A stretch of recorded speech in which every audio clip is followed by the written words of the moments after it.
You want to slowly start adding your milk to your yolk mix.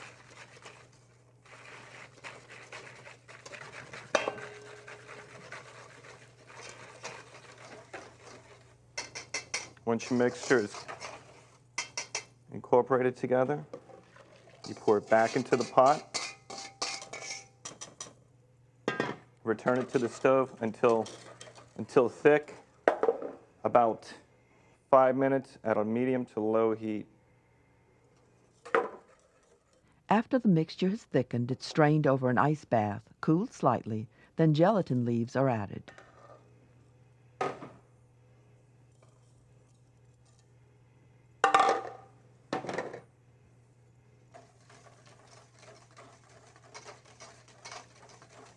You want to cool it down, but not too much, because you are going to add your gelatin. Gelatin has been soaked in cold water. Then you slowly dissolve the gelatin into the mix. After the gelatin is thoroughly combined, set aside and let the mixture come to room temperature. In the final product, strawberry jam is used not only as flavoring, but color as well. Okay, once your gelatin, you see your gelatin is starting to set, then you want to take your jam and incorporate your jam into your mix.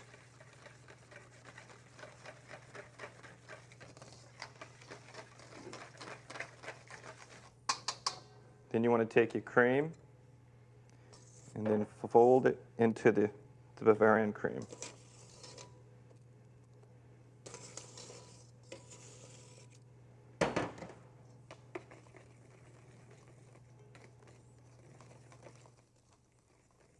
Meanwhile, the sponge cake goes into a mold. I've cut some strips out. The strip will go around like so. Then I'll take my pastry bag. Basically what you want to do is you want to take this, put a small amount of cream, some fresh sliced strawberries, more cream, layer it, strawberries, finish it off with cream.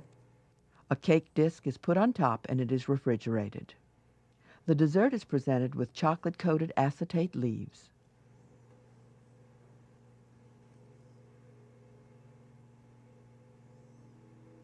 Then you want to take your dessert and place it right in the middle. Okay, then what you want to do is you want to peel off all the acetate.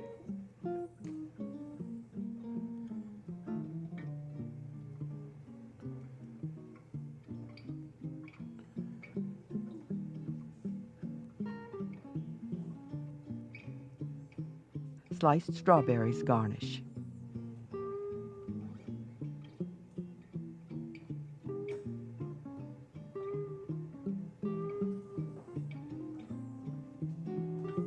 Garnish it with a nice sprig of mint.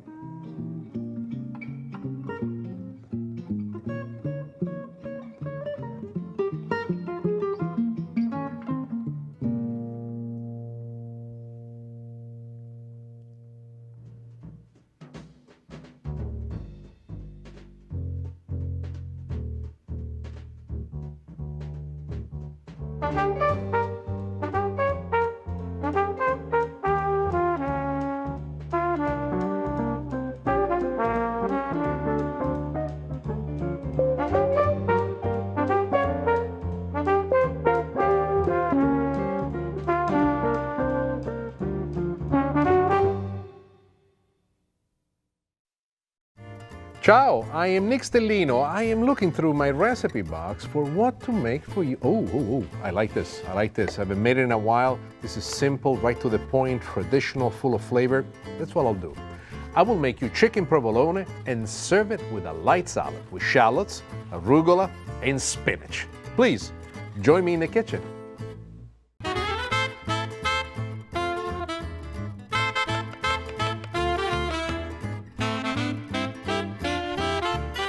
Spicy, just right.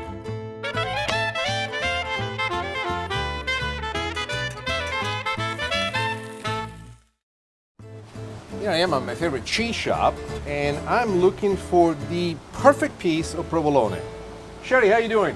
Hey, Sherry Nick. Levine. How are you? She is my great cheese friend. She always puts me in the right direction. You have some provolone I'm looking for. I don't I see do. any. I have some great provolone today. Oh, fantastic. A lot of people ask me, Nick, what is provolone? Provolone is part of the Italian tradition of cheese that's made through the process of paste filate, pull paste.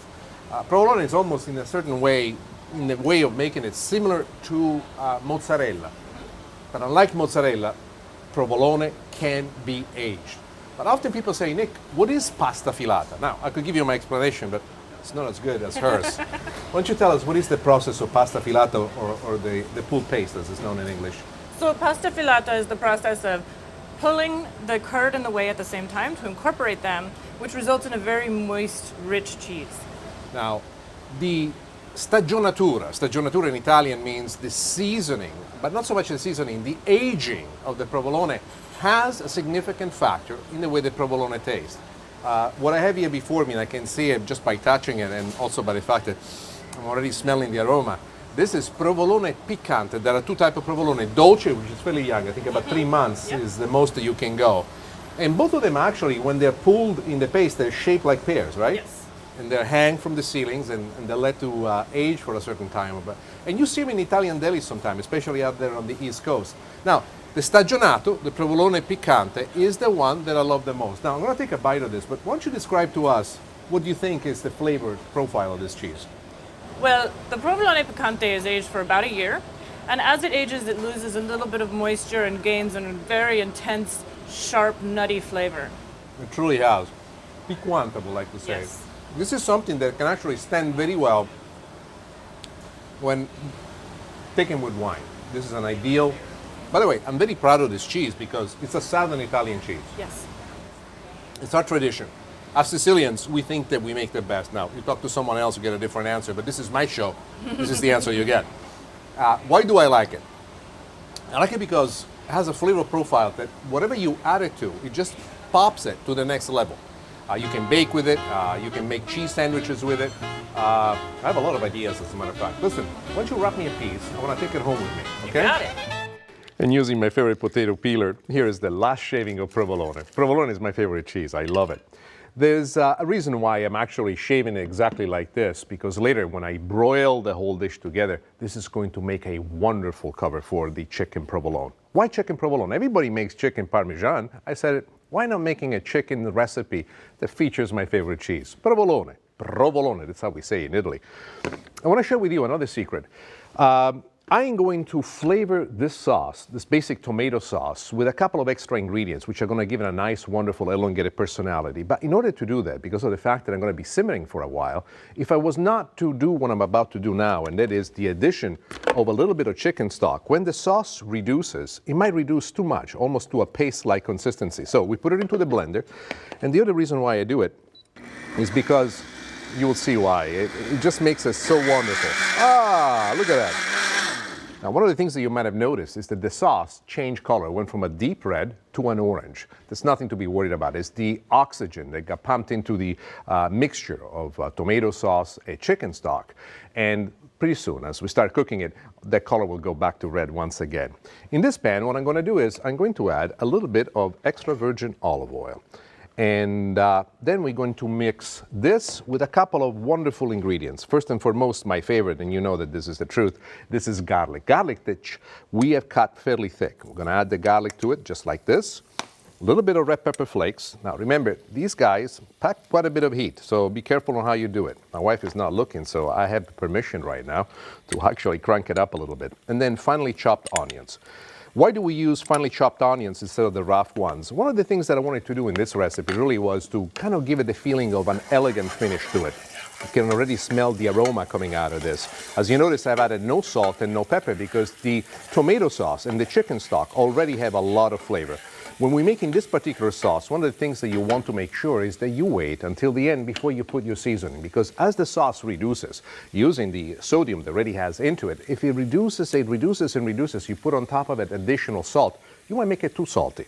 But that's about it. A little thing that I like to do, and this is almost paesana. Paesana, by the way, translated from Italian means country style. We add a little few pieces of basil because it's going to give its aroma. Going to reduce the heat a little bit. We're going to let this cook for just a moment or two. Now, once you get to the consistency that we want, the next thing that we want to do is we're going to add the tomato sauce. This is something that you're going to love. If you put a spoon underneath, exactly like this, it will not splash back as you do that. You may ask yourself, how do I know that? You see the shirt that I'm wearing? I have a bet with my wife that I'll be able to actually finish this whole segment without wearing any tomato sauce on it. And I'm using every little trick that I know. We'll put this back up in here. I'm going to put back up the top just in case something should happen. Let's move on to the chicken. The chicken that we are going to use, the portion of the chicken, is breast. First and foremost, we have to pound the breast. So here we have the breast between two little sheets of plastic. It's very important because as we go at it, we want to make sure that as the chicken breast expands, it does not slip out. They are slippery little suckers, these guys. Now, this is a tool that you already know. This is a tenderizer. Let me show you something about this tenderizer because it could be a weapon. You do not want to use this side. You see how big and thick the spikes are? If we were to use this, you would completely shred the chicken. There's a smaller one on the side, also a version of a tenderizer that you do not want to use. This is for tough cuts of meats that you want to pound down. The chicken breast does not need that. So this is the surface that you want to use right here, nice and flat. Now watch the technique that I'm using because this is very important. Never be angry when you do this. You do not want to have things just like this that could actually spin you out of control. So you go like this. Once you pound it, off you go. There you go. Keep your fingers away. It's just a chicken. And notice how wide this particular piece of chicken is getting. And when you cook for a large number of people, have all the pieces already individually wrapped like this is going to make it very easy for you. Now, let me move this aside. We have a piece right here that we finished, and it's the perfect. But now we have to bread it. Let me show you how to do that because this is a small technique. It's not all that difficult, but I want to show you exactly how to do it. We have two large containers in here. One is filled with breadcrumbs. These breadcrumbs are basically the ones that you can make at home. Just use some old bread, add some cheese, some dry herbs, mix it together into the food processor or the blender, and you'll get fantastic. Even store-bought use excellent. 2 eggs into this bowl. We're going to add a little bit of cream and a little bit of pepper and a little bit of salt. Generous with the salt because it's going to give flavor to the chicken. Mix it real well, just like this. Now, once you get to this point, this is what you want to do. You want to add this in here. The next thing that we're going to do, we're going to take the chicken and we're going to place the chicken in there. This is where a lot of people get concerned as to what's going to happen. So here we go with the chicken. 2 tools that I'm going to use. One is this. You want to make sure that the chicken bathes on both sides, exactly like this. And now watch what we do. We take it from here, let it drip all the extra eggs, put it in here. And that's the technique that I like to do. Using the fork, I put the breadcrumbs right on top of it. As I do this, the next thing that you want to do is push down with the fork, kind of almost giving it a pattern to it. As you do this, you will notice that the chicken breast itself is actually expanding. You do this on the other side, you lift it, you bring it out. And you're doing this almost without using your hands, but it gives you greater control. There's still an enormous amount of moisture into the chicken breast itself. I'm going to let this rest here for a moment, and I'm going to move the sauce on this side because it's simmering nicely, and that's exactly where you want to get it. And I'm going to increase the heat here on this pan to make sure that it gets for us at the temperature that we want. One piece of information that's very important. In this pan, we're going to fry the chicken. We did not use extra virgin olive oil. Extra virgin olive oil would burn when used on very high temperature. So what we're going to do instead, we're going to use extra light olive oil. And that will give us the temperature that we like. It's my favorite one. It has a wonderful aroma and it has a very high smoking point, allowing us to have very high temperature without worrying about that. We're almost ready with this. We're going to wait until it's nice and hot, and we're just about there. Oh, yes, we are. And here we go with the chicken now. As you can see already, it's starting to cook. We'll take about 2 minutes per side for the chicken to get the proper browning. Meanwhile, I'm going to help myself here in assembling my flow, something that will help us a great deal. This is also called cotoletta alla milanese. Every time there is a breading of the sort, the word that we use is Milanese, from the city of Milan. I say, what difference does it make? Well, let me tell you. In spite of the fact that Italy is a single country, each one of the states of Italy, Sicily, Lazio, Venezia, they used to be independent countries of their own, and we all have our own language, and we all have our own customs when it comes to preparing those dishes. This is one of the dishes that really is closely connected to what happens up north. You see how beautiful it is already? You just want to cook it a little while until it picks up the color. Once it does pick up the color, that's when you want to take it out. Notice that there is no tomato sauce in this, nor will be any tomato sauce until later when we finish up the plating. Now, I have with me, waiting for me, a plate with a paper towel on top of it because I wanted to absorb the additional oil that might have left. And you also notice that I did not put too much oil because I did not want this to be too greasy. That's one of the things that I like. I like for everything to be nice, clean, and have a wonderful finish to it. Let me turn this off so we don't get it going too far.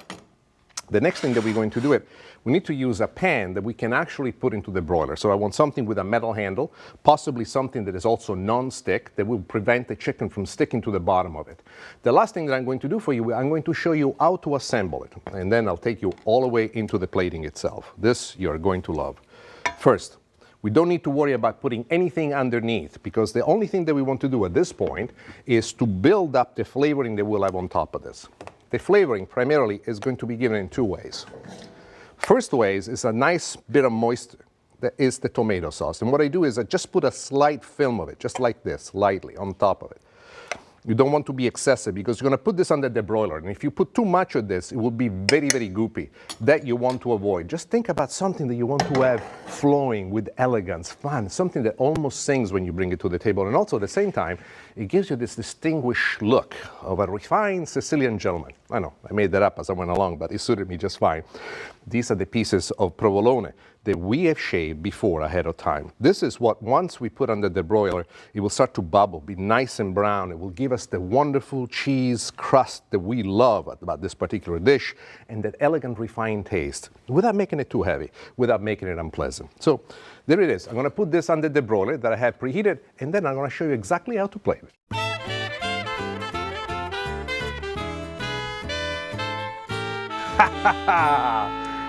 And here we are. Isn't this absolutely beautiful? You see, what I love about this is the way the cheese has melted on top of it. This little bit of burn that you have over there, it brings out this flavor that the provolone has.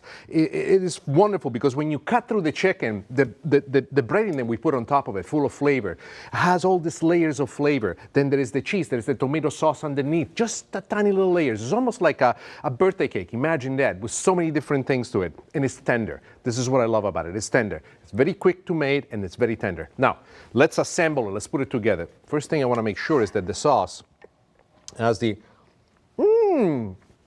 spicy just right. Oh, I love this. Okay, the way we build it, first and foremost, is to put the sauce at the bottom. What I love to do is make a nice dressing with the sauce, exactly like this. The pieces of garlic, the onion that we have, and look how smooth the sauce is. The process that I showed you before, when we process it together into the blender, they gave us the consistency that I absolutely adore. Oh, mamma mia, it's like the Italian flag. By the time I'm done, you'll understand exactly what I mean. These pieces of garlic that you see there, they are so tender. They are braised perfectly throughout the whole process. They're gonna bring out a flavor that you won't believe. Now, I'm gonna use my spatula and my spoon to do it just right. And here we are. We assemble it just like this. And watch this, the little touch that I do, a little bit of arugula right on top of it, where I dressed it just with a little bit of salt, pepper, and extra virgin olive oil. Oh, it's absolutely gorgeous. And there it is, chicken provolone.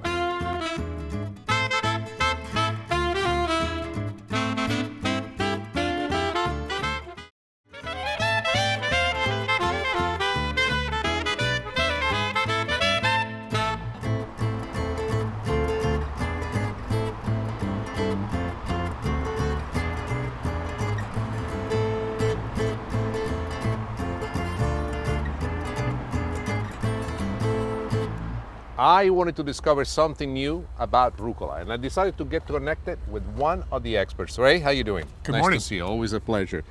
I want to share with the viewers something unique about rucola. Why don't you tell me, what are these two different types of rucola that you're growing? This is a arugula roquette. Roquette, like a rocket. Like a rocket. Yeah. It's a baby variety. We eat it original. This is arugula sylvatica, which is a wild variety. Selvatica. This I had done before. This is very spicy, very peppery. Very spicy, very peppery. This is too, but it's softer pepper. Now, you have a 10 by 4 bed in here. I see that you got several others. How difficult is it to actually manage it? It's very easy. Very easy. Yes, You sir. let that go to flower, I see. Yes, I let this go to flower. This just seeds itself across the garden and comes up wild. And this one instead, the This roquette? one I sow seed. One of the things I want to share with you is that if you have the opportunity, if you have the right site and the exposure to the sun, you should start some of this gardening. This is very easy to grow. It tastes fantastic. And in no time at all, you can develop the passion that this man has. Thank you so much. I'm you're taking welcome. some of this home, you know. I want some of that. I want some of that. I am super excited to show you the salad. You know, salad, most times, it's just boring. But you know what? If you just do a couple of things right, if you put together a couple of simple techniques, you will be surprised how great a salad can be. Come on, I want to show you this. These are chopped shallots. What I've done, I chopped them very fine, and then I kind of put them in a little bit of vinegar, white vinegar, as you can see. You let them rest for at least 45 minutes. What this will do will smooth over the flavor of the shallots, and at the same time, it will impart to the vinegar the taste of the shallot. Here, what we've done now, we drain the shallots. Here, they're nice and drained. There will be wonderful pop of flavor inside the salad, and we're reusing the vinegar for making the dressing. I'll show you in a moment how to use that, but remember, this is a very important step for as simple as it is. The next thing I want to show you is actually how to cut and how to use the technique that I want to make in this particular case with the red pepper. This cut I'm about to show you has a French name. It's called brunoise. In Italian, we call it I pezzettini piccolini. We're not as descriptive, but I think we're funnier. Now, here we go. Cut it on one side, turn it over, cut it on the other side. Get rid of this, put it away. Now, you see what we have alternative for you. You have the inside that's white. How do we get rid of that? Now, watch this. I stand it up just exactly like this. I cut all the way through. Then using my knife, I go at it very carefully to take care of all the ribs. Now, never be in a rush with this, especially with a sharp knife like this, but you will be amazed on how we perfectly clean this out. And look at this. This, which is the leftover that I have in my hand, is completely gone. Now, we'll put this aside. I'm going to cut this in this piece, and I'm going to show you with this. Watch. Now, this is a very sharp knife. What you want to avoid is for this knife not to do its job. So what I do, I use the point, and you see how slowly I go right through it. It gives me great control on this width and the thickness of the pieces that I want to make. Very carefully. Now, as you get better and better with this technique, you move faster and faster. But I want you to see what this is. I'll move this aside for a moment. Now, we have all the sticks ready to go, pezzettini. Now, let's turn them into brunoise. I love to say the word. Guarda. Piano, piano, piano. Always keep your knuckles behind it. But you can see what I mean. You see how small these pieces are. And why is it so important that we cut them so small? To tell you the truth, it doesn't make a great deal of difference, but it looks so much more beautiful when we assemble the salad. Let's make the dressing now, because this is the part that I love the most. The dressing, what I like to do is to actually put some of the ingredients in it already. So we go with a little bit of the peppers. We've got a few more in here. To this, I add some of the yellow peppers. And as you can see, cut just as fine. And then I go with the ingredients. We add, first and foremost, a little bit of paprika. Together with the paprika, we do some onion powder. Together with the onion powder, we add some garlic powder. The next thing that I do, and this is very important because we want to have something that counterbalances the acidity of the vinegar, and that is to use sugar. Put the sugar in there. Now, here is the vinegar that I used before. We'll put a little bit of the vinegar in here, and it's white vinegar. Even white balsamic will do, but white vinegar, any kind, the one that you love, would be fabulous. And here are the shallots that we held back. So I'm going to put the shallots in there as well. And then I'll use some more to decorate it. Remember, the shallots are imbued with the vinegar. So when you bite into it, there's this wonderful completion of all these flavors that slowly start to assault your tongue. At first, it seems to be like a frontal attack. And then before you know, you find yourself dancing into this wonderful music of ingredients that's coming together into one of your favorite culinary concerts. Wow, that was a mouthful. And remember, I'm the first one who said that. Now, let's snap into action and let's put this one together. Extra virgin olive oil. Always choose the best possible quality that you can. We add it in a stream, And what you want to do is to mix all the ingredients together until you get the nice emulsified finish that you would want to have. And here you are. Guarda che bellezza, veramente una di queste cose che a me piace. Sto parlando in italiano. I'm starting to speak Italian. When I get excited, it always happens that way. Now, let's move this aside for a moment, because what I want to do right now is to actually assemble the salad. Let me show you what I have. Right here, we have two types of arugula. We have baby arugula and we have wild-field arugula. So I grab a little bit of this, I grab a little bit of this. We already have these washed, dried real nice. On top of this, in addition, what I want to also do is to put some baby spinach in there, so a few leaves of baby spinach. More often than not, people like to use instruments to assemble the salad. Something like, for example, this tong, or I'm telling you, when it comes to putting together a salad, the most important thing is your hand, and that's exactly what we'll use. So here we go. We have here the dressing, which, oh, I love just the aroma of it. A little bit of this, just slightly. You want to just simply anoint it. It's almost a religious ceremony, in my opinion. A little bit of salt and pepper on top of the greens just to get them going, and the pepper. I love it because it adds a little bit of flavor to it. And then using your hand, you mix everything together. And as you move everything together, what you want to do is to make sure that the salad is covered but not completely bathed in it. And it could take a little bit more salad because we put enough on it in there. Oh, guarda che bellezza. Guarda che bellezza, ma così si fa, eh?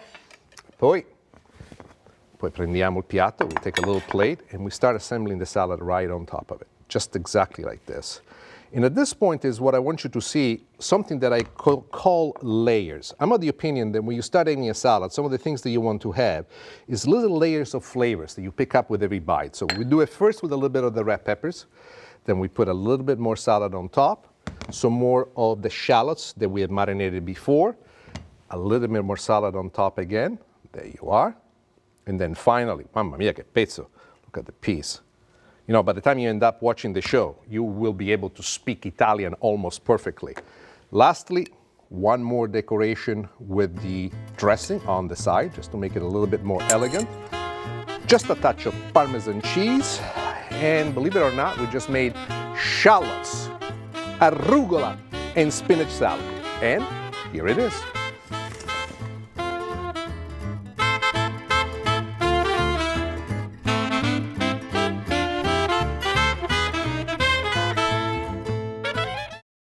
It is an absolute pleasure to have you spend so much time with us. And what a wonderful bit of cooking we did today. Chicken provolone and then salad with shallots, arugula, and spinach. Oh, I hope that you will use these dishes to turn your home into your favorite restaurant. Until next time, ciao.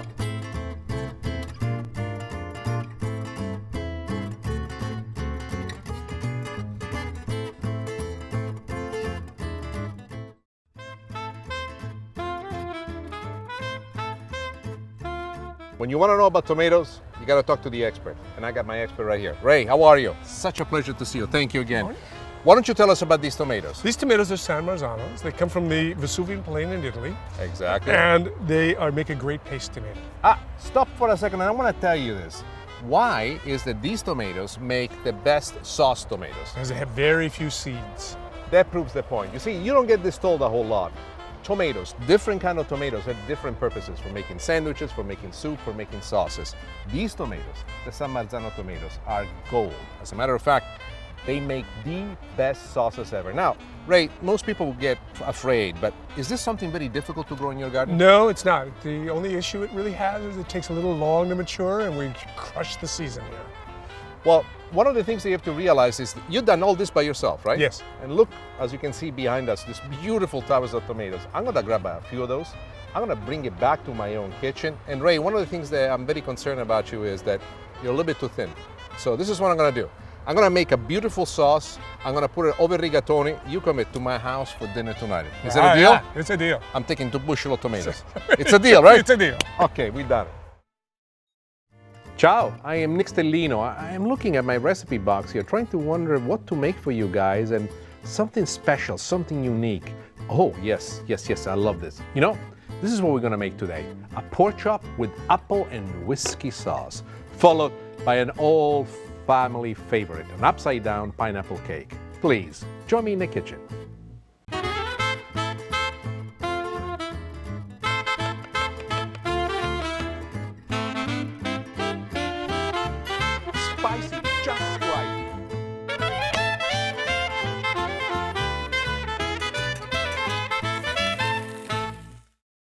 My butcher is fantastic. As a matter of fact, he looks like a movie star. Hey, Russell, how are you doing?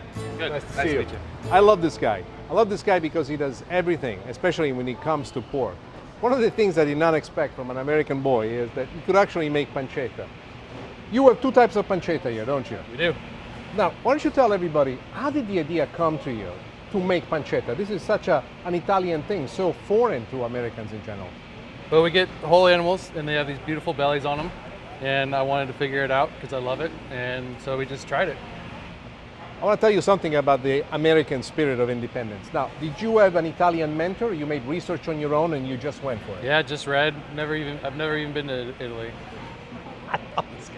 Well, tell us about this pancetta. Questa è we call it rotonda. So, this is rotonda, this is tesa. Just so that you know the difference between the name rotonda, which means round, and tesa, or arrollata, and tesa, which means flat. What is the difference between the way in which you handle these two?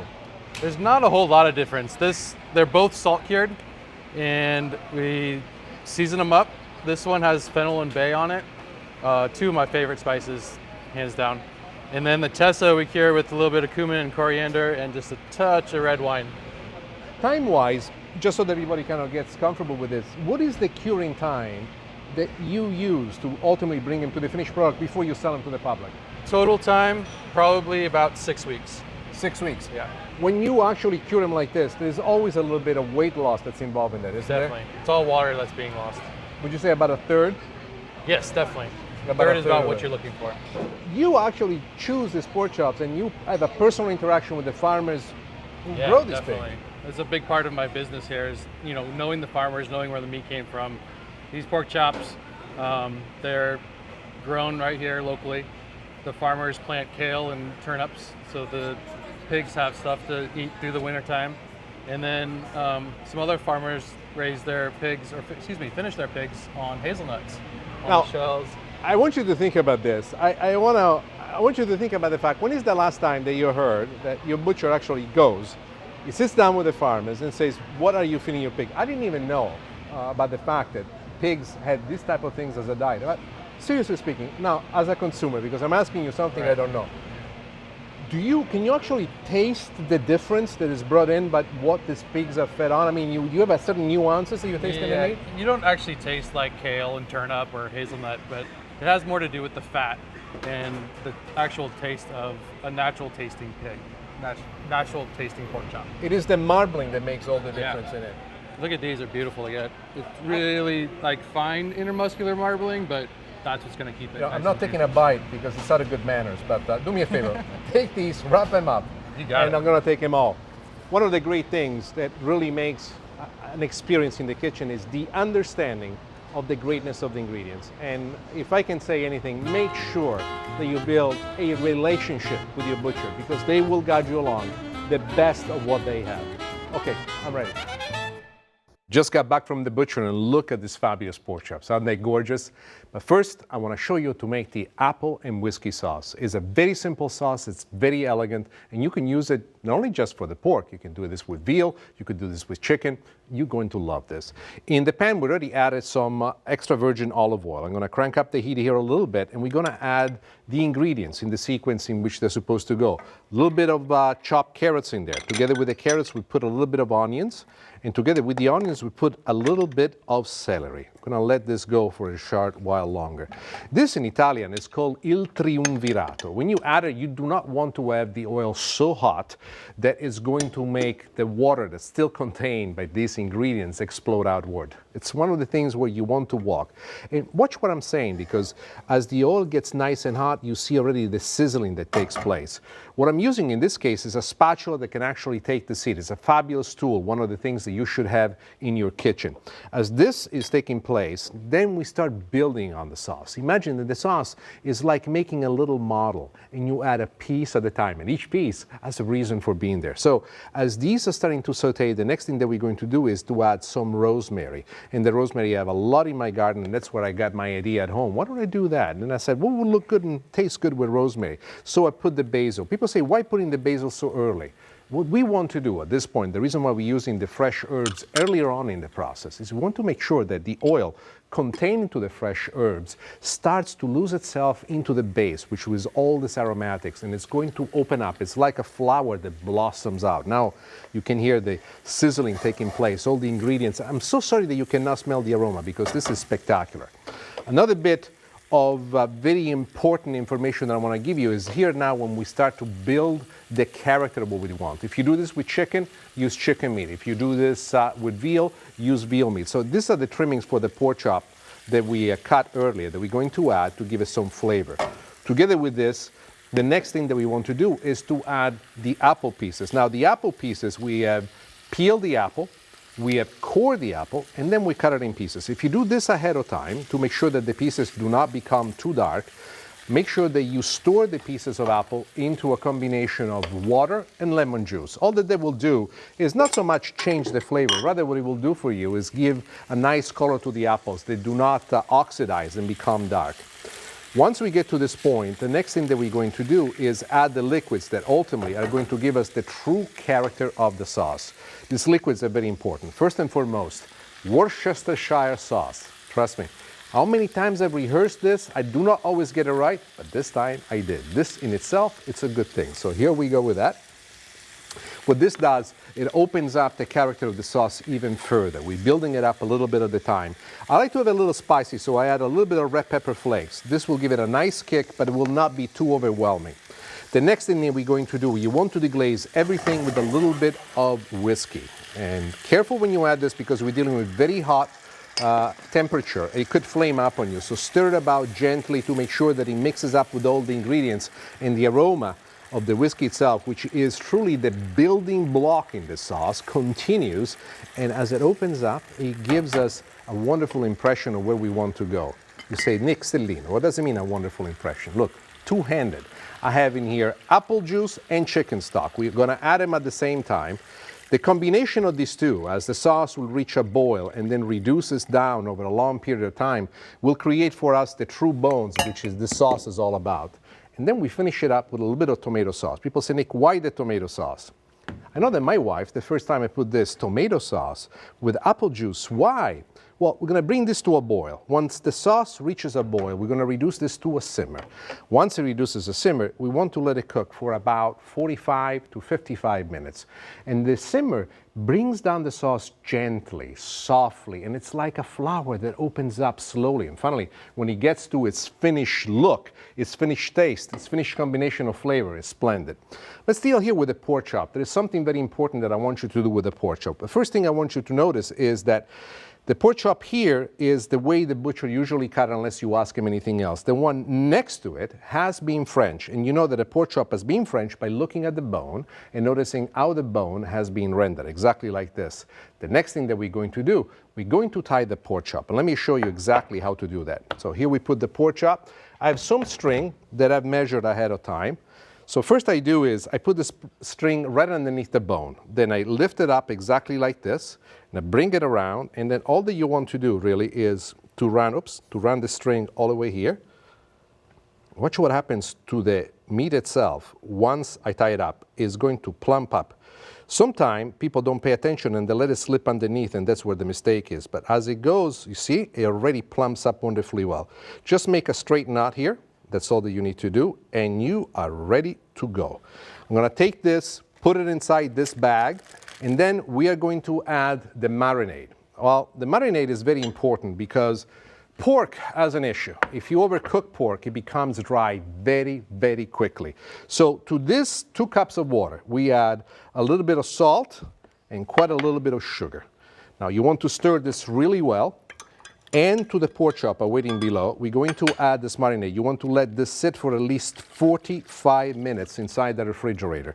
If you can, it tastes better if you do this overnight. What it will do for you is extremely important. It will bring in onto the pork a great deal of flavor, something that when you cook the pork, there is this amount of tenderness, of juiciness. This will be the juiciest pork chops you have ever had. You'll be totally excited about. Once this finally is done, take the pork chop out of the marinade and make sure with a double layer of paper towel, you dry it. And this is what it looks like. At this point, the only thing that I want to do is take it away from the towel, it's exactly like this. And we add the last bit of flavor, which in this particular case will be a little bit of pepper, and be generous with this, a little bit of salt. People say, but why do you do it since we already have it on the inside? You want to have it on the outside as well because that will be the first thing that you interact with, and when the flavor connects to it, it's going to give you exactly the wonderful taste of all these ingredients mingled together. On this burner right here, I've already put in this pan a little bit of extra light olive oil. And I'm making a very big serious point about this because we're gonna cook this on very high heat. And if you were to use extra virgin olive oil, one of the problems that you might run into it is that the extra virgin olive oil with cooking with very high heat has the tendency to burn. So there we are. We're almost ready. I'm waiting for this thing to sizzle and giving us, oh, there it is. The temperature is almost right. Let's get our pork chop and let's place it in there.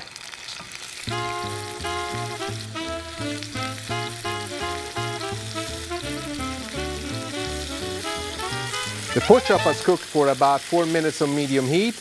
Now we turn it, and the next thing is something that you're going to love. It's a process that in French they call arroser. That's the adding of the batter, and as we add the batter, we're going to tilt the batter back into the pan, allowing for the pork chop to pick up this wonderful flavor. Look at this. This batter is going to roll it. We're going to reduce the heat now to medium-low, and we're going to let this braise into this combination of butter and olive oil. By the way, if you make this at home on a barbecue, you can also do it as well. It tastes fantastic, but let's let this finish.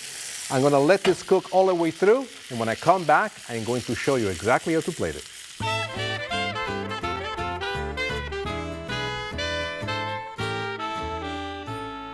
The pork chop has cooked perfectly well. Now, what we have done is extremely important. We have taken the string out. Remember to do that. A few times I made the mistake and served my guests with the string attached. It does not taste all that good, and you do not look good in front of your friends. Let it rest for a good 5 minutes. That will redistribute the juices inside the pork chop and make it even much more tender. We are ready to go. In the plate, I have some mashed potatoes. You can even do scalloped potatoes if you want to, some steamed asparagus. And the last bit is the position. This is my favorite design. And now we go with the sauce. Ooh, the sauce is absolutely perfect. What I've done, I have strained the sauce, and then I reduced the sauce a little bit more just to get it. But let's take a taste of this and see if it has exactly the taste that I want. Look at this. I love meat. Now, this is the last bit of it. You have to realize that since I was a little boy, this to me was everything that's beautiful about a dish. I was into sauces as a young man, and here you go. All you need is just a little bit. Signori e signores, pork chop with apple and whiskey sauce.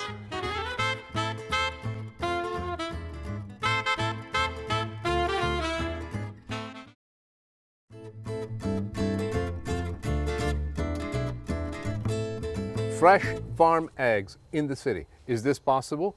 Actually, yes. Here's my friend Bridget, who decided one day to make it happen. Bridget, how'd you come up with this idea? It was so fun. We had a glass of wine one night. My neighbor and I cut a hole in the fence and started building it. So here we go. Knowing you, I actually believe it. Now, you have 6 chickens in here. How many eggs do you get from 6 chickens? We normally get 6. They're a year old now, and a couple of them are brooding, so now we're just getting 4. Brooding, what does that mean? That's where they take a break from laying, and they take about a month and just go on vacation, and then they come back. The other thing that I noticed is that you are feeding them actually lettuce, but you also show me that you're feeding them sometime onions, tomatoes. Vegetable trim, flowers. Do you feel this flavoring inside the eggs when you have it in the morning? Yeah, because they're dark and rich, like the eggs in Italy. They're that rich, beautiful orange color, and I miss that from having not been there. So I have to show you something else. Now, this is built this way for one reason. Why don't we show this people is, what the you do? nesting box. So see, there's one in here now. Oh, let's not disturb my. Yeah, and then we've got a couple. These came in. A couple of the chickens lay in the morning, and there are a couple that lay kind of afternoon, mid-afternoon, and a few that lay at night. And so you just nice it. and I got warm. a basket for you to take with you. Oh, I'm taking the Perfect. basket. Yeah. I'm not paying you anything. I'm taking the basket. I'm inviting you over for dinner. Okay, ciao.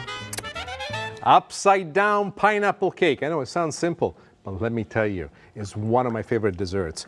What I'm making right now is the caramel. I'm melting the batter right on top of the stove. Now I'm going to add the sugar, brown sugar. How much? plenty of it. The more, the better. This is one thing that you do not want to leave alone on the stove and walk away, because it goes from this consistency to a deep, deep, dark one. It takes you a few minutes, and it's something that you really want to stay with and pay attention. So I'm going to show you the beginning. You can already see what happens. The sugar and the butter will melt together, and eventually will make the caramel. But what does it look like? Let me show you. Follow me. I've already done some, and I think you will be very impressed.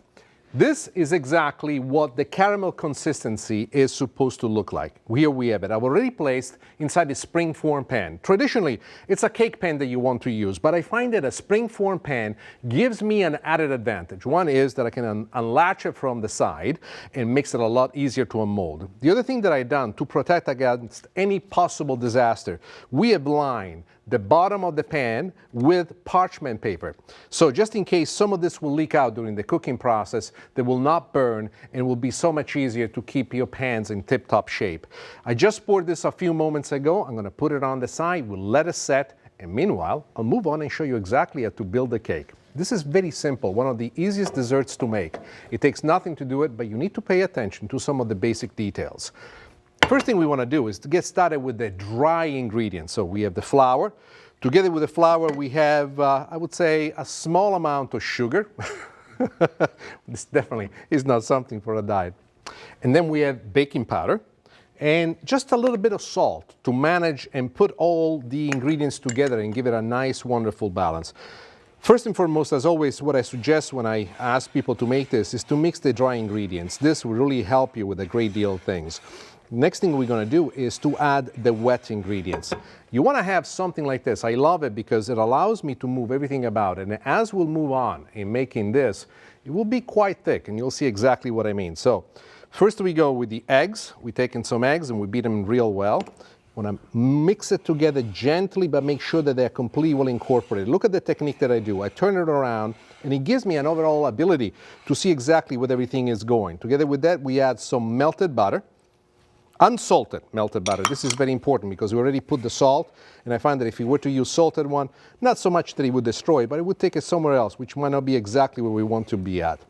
And the other thing that we're going to do is we're going to add our milk. And with the milk, be patient. First start with a little bit, mix it through. Now you see why I want the spatula. The spatula gives you complete control. This is the most important part about it. You see, I can smash it down, I can pick it up from the side, I can push it back down again.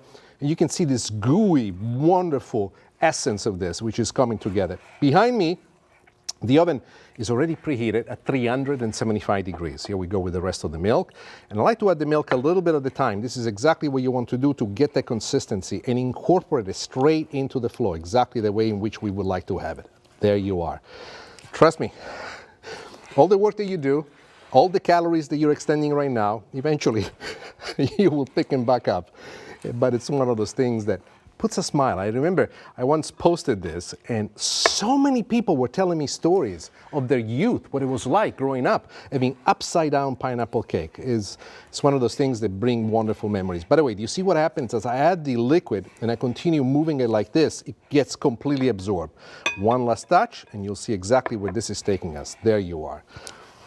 This is how you get to manage it real well. Incorporate is the last bit. You want to make sure that it is getting nicer and softer and softer. You will have forearms like you wouldn't believe. People will think you've been at the gym all the time. And when they tell you, how did you do this? Just simply tell them, it's a Nick Stellino diet. It helped me. Let's go back to the pan that we had in there. We're going to decorate this with the pineapple. So we've already taken the pineapple, a wonderful can of pineapple. And the reason why I want you to let it sit a little bit is because it makes it a lot easier to decorate. So here we go with the rings. First and foremost, put the rings. But remember, this is still very hot, so don't be venturesome in sticking your fingers in there, trying to figure out what the temperature is, or try to taste it. Why? Well, let me talk to you frankly. I am speaking with such knowledge because I've attempted in my own time, a few times in which I put this together, to taste a little bit. And what happened? I burned my finger. Did I say anything? No. But when my wife came in the kitchen and she saw me jumping around holding my finger, she said, Nick, what happened? And I say, oh, I am so happy. I was lying a little bit. Now, here we go with the maraschino cherry. By the way, we call it maraschino here in the United States, but in Italy, we call them maraschino. CH is pronounced K. So here we go with it. A little bit of decoration. Now, The rest is optional as to where you want to go with it, but I like to cover just about each one of the spots as much as I can, all the way around, just so that every open spot has a little bit of a cherry. Why? It's fun. You know, it's like my orange pants that I'm wearing today. It just makes life worth living with a smile. Next thing you know, we are here with our batter, and now we're gonna have to put the batter in. Now watch what I do. I like to hold this way so I can push forward out here, and you have a lot more control. Put it in the center first. It will spread by itself. That's fine, not a problem. And then all of it. Try to get as much as you can. There you are. Move it aside. Use the spatula to help it spread around. And trust me, what you will see is that once this is completely cooked, it will rise up to a wonderful level. So let's summarize everything. We put all the ingredients together. We got the oven at 375 degrees. We're gonna put this in there. We're gonna let it cook for exactly 45 minutes. So here I go.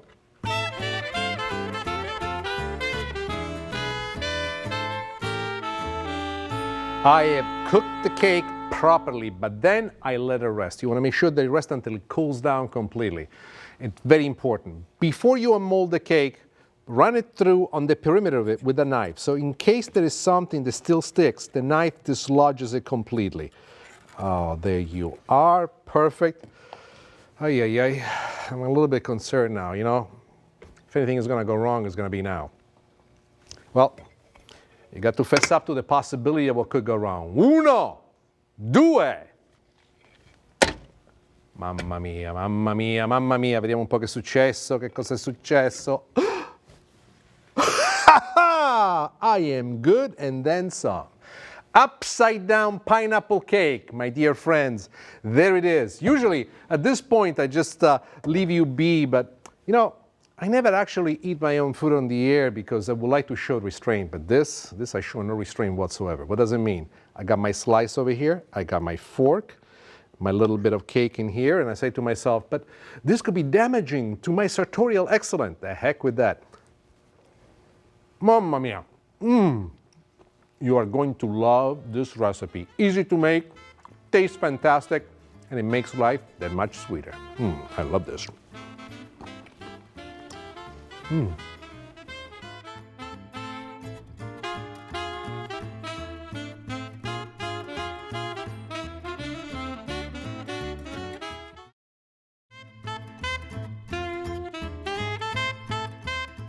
Well, you might not know this about this gentleman, but he is an economist by trade. However, he's also known as one of the most reputable authorities when it comes down to pears and apples. So I will be asking some information as to how do you know when this pear is actually ready to be picked? Because you're telling me that the pear has to be picked green and then ripens in the house. Okay. Anywhere from 2 to 6 weeks afterwards. Well, you also were very specific about the technique, as you were trying to teach me before, and I would like for my viewers to also learn when you were explaining to me. Show me exactly, step by step, how they should do it when they do this at home. You don't do this for apples, but for pears, what you want to do is you want to find out when the stem is ready to be broken off. And the way you do that is you basically take all the weight off, turning it about 90 degrees, and then giving it a twist. And if it's ready, it comes right off, it'll break. If it's not, it needs a few days.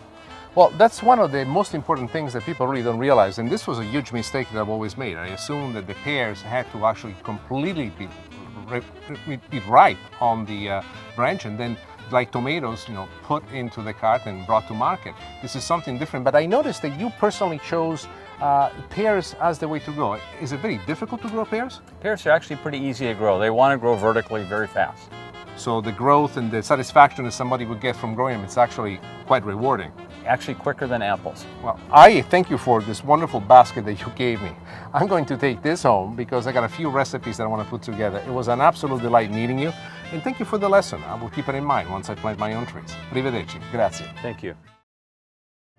Ciao, I am Nick Stellino. I was looking at these recipes. You're going to love this. One of my favorite things is to eat fish. And what I love to do is to accompany it with a great sauce. And this is fantastic. For example, today we'll make black cod with a mango and ginger sauce full of flavor. There's going to be all the sophisticated things to it. And then I'll show you how to make sauté green beans with garlic. Please join me in the kitchen.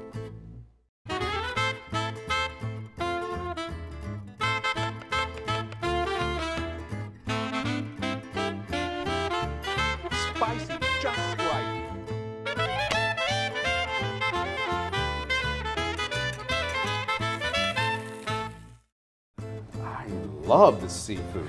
Nick, I got some black cod for you here. Hey, Deborah, how are you? She is my favorite fishmonger. Actually, whenever I have a question, I call her up, and Deborah always tells me, you know, as a matter of fact, for as long as I can remember, I've always thought that cod and black cod are the same thing, but they're not, are they? They are not at all.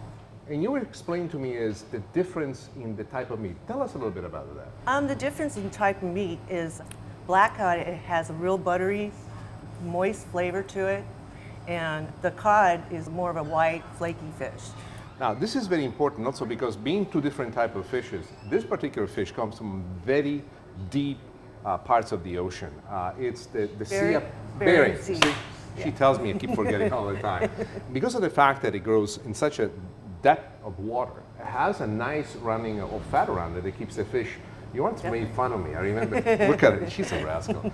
You said to me, you have to be a really bad cook to overcook this fish because it has so much moisture in it, right? Let me ask you this. Okay. If we do not have the ability to find this fish at the local fish store, what other substitution could we make? What fish would you suggest? You can use Chilean, I can never get that word right.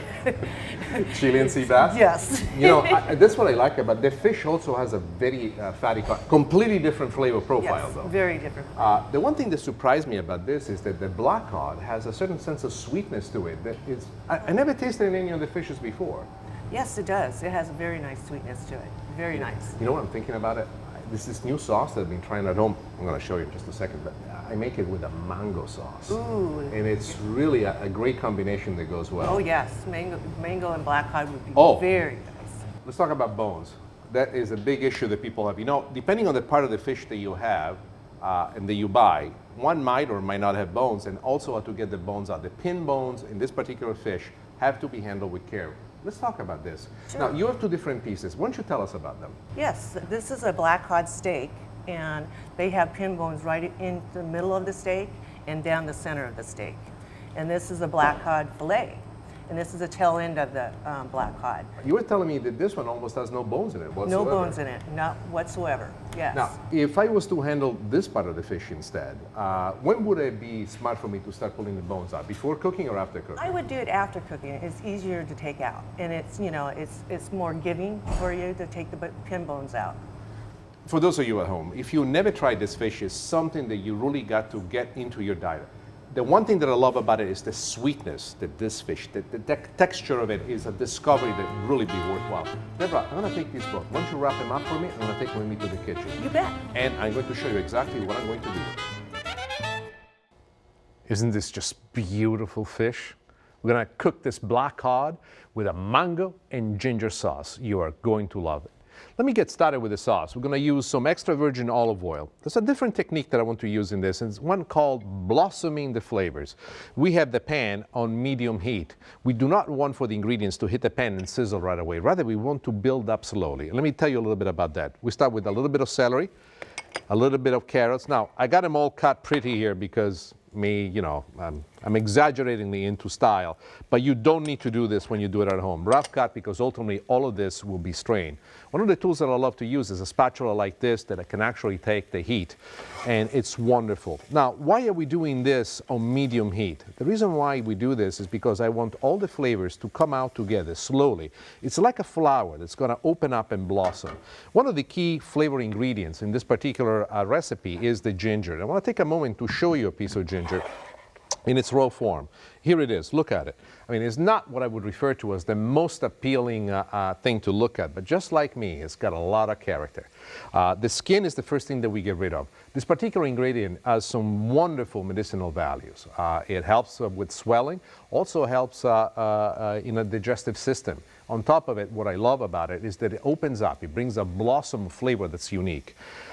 One of the things that I've done, and I don't know how to call it properly, is I've taken some garlic cloves and I've smashed them with the back of the blade of my knife. So we'll call this what? Smashed garlic? Maybe I'm just inventing a whole new ingredient. But there is a reason why we've done that. What I want to do with the garlic done in this fashion, by breaking it up like this, but without chopping it, is that we're now letting the juices, the oils of the garlic, leaking into the sauce. With this soft heat, it's releasing its flavor into it. We don't have aroma vision right now, but trust me when I tell you, Each one of the ingredients that we add, as we cook them slowly but surely, they're opening up, blossoming into this wonderful flow.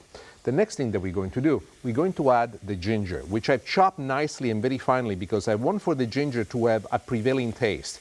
And the chopper you cut it on the soft heat we'll be using, the more it gives to the aroma. There's a purpose and a reason to the way in which we actually cut or handle each one of the ingredients. The next thing we're going to do is to add a little bit of red pepper flakes, just because we want to add